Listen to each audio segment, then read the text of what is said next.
and welcome to the floor of my parents' kitchen. I was in the mood to film this video and I found the good lighting and it just happened to be on the floor here. So today we're going to get into an anti-haul type situation.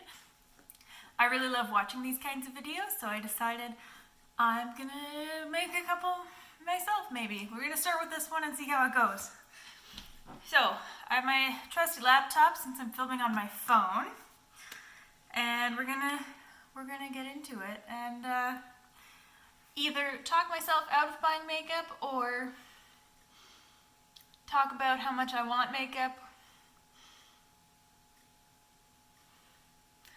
or just complain about some makeup. So, I'm gonna insert some photos right about here and we'll hop into it. First thing on the teaser is a Guerlain Pure Gold Primer. There's a lot of stuff going around with the gold primer, and the L'Or 24 karat gold radiance primer. Why do we need gold in our primers? Why do we need gold in anything? I know this is going to be an exorbitant amount of money that I don't want to spend, so I'm not going to. I'm sure it's very bougie and I bet it feels nice, but I think I can probably get a decent enough primer at regular sort of high-end makeup prices instead of luxury. I don't want to spend that much money. Next item on the trend mood is a ColourPop, what looks to be some sort of a ColourPop collab. 4 Super Shock pigments, lip bundle, and 3 glosses.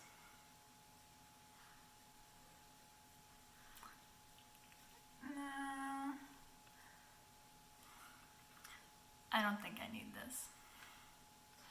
I've had a couple single shock shadows and while I've liked them, they didn't blow me away.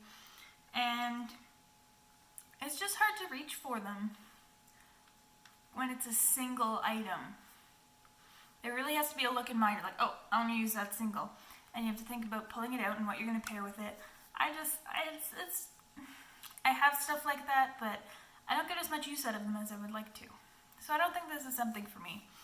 And 3 glosses, I mean, a gloss is a gloss. I have some glosses. I'm not a big gloss person, but I can appreciate them. So I'm just going to keep with what I have and maybe down the road. Okay, next looks like it's another collab. It's with Mitchell. Oh, and P. Louise.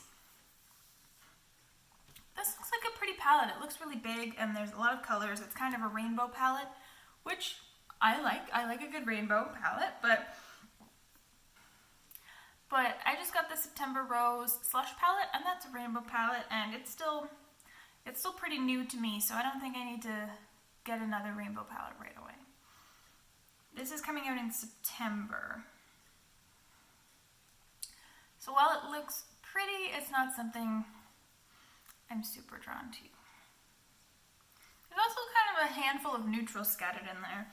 And I don't like mixing neutrals and colorful eyeshadows. I like having just a full eye, full of rainbow, full of whatever color I feel like that day. And I don't really use a brown or anything to mix in. I would maybe use a white or a black to lighten or darken. But a brown I'm not going to use with a rainbow. Next up is some Anastasia. These look like some loose highlighters. Oh, these are some new shades for their loose highlighters. I'm not going to use a loose highlighter. I don't like mess. Loose powders is the most I will do. I'm not getting glitter all over my house. I'm sure they're beautiful, but that's just not something I'm going to mess with, and I know that about myself, so I'm not even going to spend any more time on it. Next up is another collab. Is this the season of collabs? I didn't know July was collab month. This is a lipstick collection. It's Carly Bible and Il Maquillage, which I don't know much. I don't really know anything about Il Maquillage. I've heard the name, and I don't know Carly Bible. So right off the bat, I'm not super invested in it. We've got 3 matte lipsticks, 3 high shine glosses, and 3 waterproof lip liners. Looks like there's a nude, a brownie nude, a pinky terracotta nude, and then a bright red.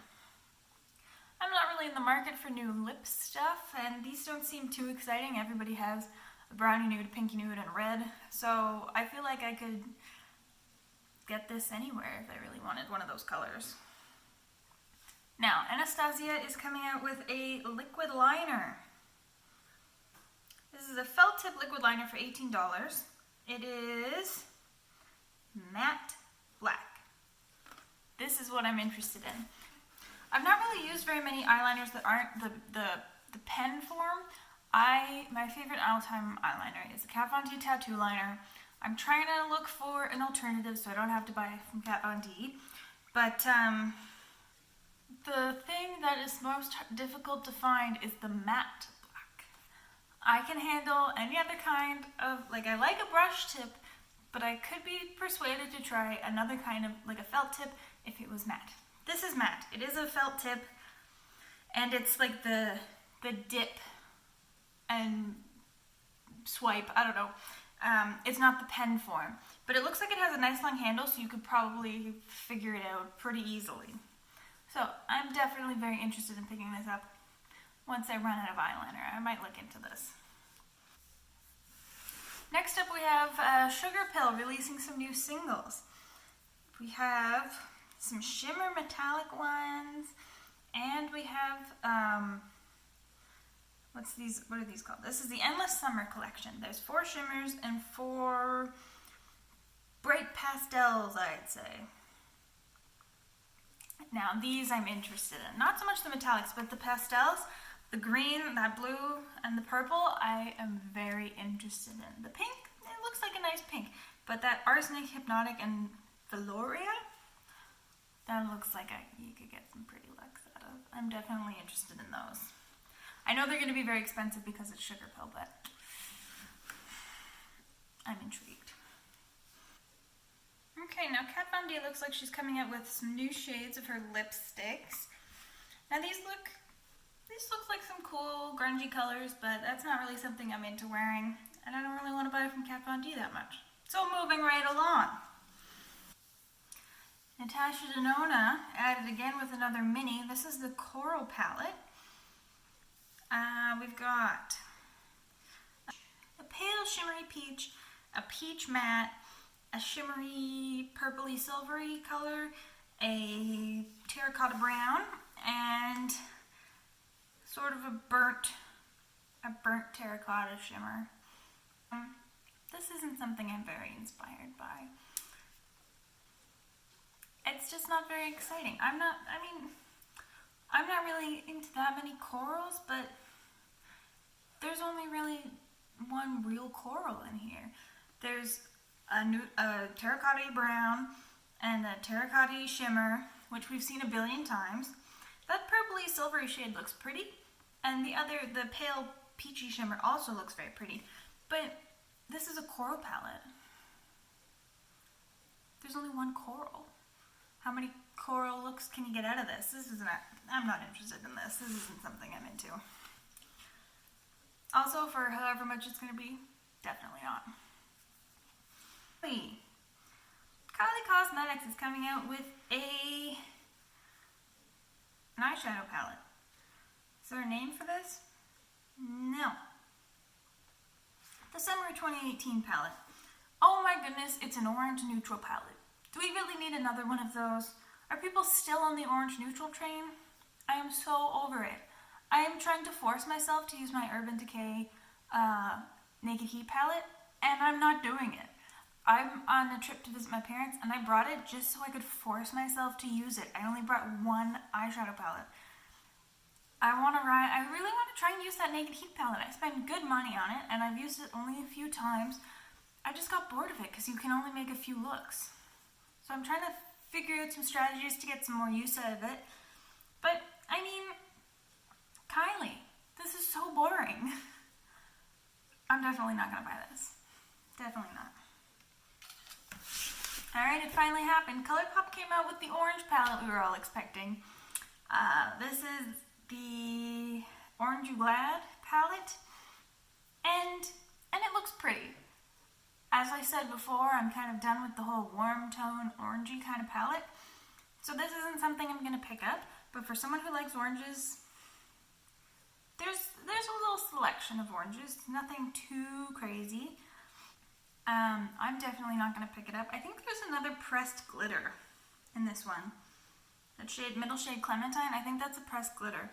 And I don't really want a pressed glitter. I'm not a glittery person. And this palette is just not really what I'm into right now, so I'm not gonna get it. It Cosmetics is coming out with a mascara. This is called the Lash Blowout. And oh man, the packaging is really cute. The mascara ones look like little roller blow dry brushes, the round brushes with the holes in them. That's really cute. I really like that. I'm probably not gonna buy this. I'm definitely not gonna buy this until I hear some reviews about it, and I'm probably not gonna buy it at full price. But if it goes on sale and it gets some good reviews, I think I could be persuaded to pick it up and give it a shot. It's adorable, I have to say. It looks like Ofra's coming out with some liquid blushes. Oh, serum blushes. Light Serum Formula. These look nice. I would definitely give this a shot, but oh my goodness, that packaging. It's very round and bulbous, and it's cute. It would be cute to have sitting up somewhere, but that's not going to fit in my collection very well. Maybe. And I'm really into cream blushes right now, and this is definitely something I would try. Although $25, this is definitely something I would try, but oh, this is M Cosmetics. Okay, M Cosmetics, that changes some things. I would definitely try this, except I'm pretty sure M Cosmetics you have to order directly from the website, and I'm pretty sure it's an American website. And I'm trying to do that less so I don't have to pay as many taxes sending it into Canada. Maybe if there was something else from her that I really thought I could get down with, but I'm not going to make an order for just one blush. I would have to have some other incentive. Now, Fenty is teasing some sketched out pictures. It looks like she might come out with another face product, another sort of foundation. I'm really hoping it's a lightweight or more sheer or more dewy kind of foundation, because I tried her original foundation once, and oh my god, it just kicked right up on me. It did not work for my skin. It was too drying on me. And I like Fenty as a brand, so I would like to try a face product if she comes out with something that is more up my alley. I'm pretty confident she'd have a shade for me because her last foundation had about a bajillion shades. When this comes out, I'm interested to see exactly what it is, and maybe I might pick it up in one of my monthly purchases once I start going through some foundation. And lastly, Menagerie Cosmetics is coming out with a little 6-pan palette. This is the Violet Ink palette. It's so cute. It has a little octopus on the front. And those purple shades look really nice. This is something I think I could probably pair really well with my purple palette from ColourPop. The It's My Pleasure palette. Yes. I think that this would go really nice with that, and it's small and be easy to travel with, and it's really cute, and I definitely could be persuaded to pick it up. Maybe. It's definitely not something I'm going to pick up right away. I'm probably going to wait to see some reviews and things about it, but it's on my wish list. It's definitely on my wish list. Alright folks, that's all the time we have today. I'm going to sign off here, and I'll see you in another video. Don't forget to like and subscribe if you want to. Ring the bell to become a Pavlovian dog. See you next time. Bye!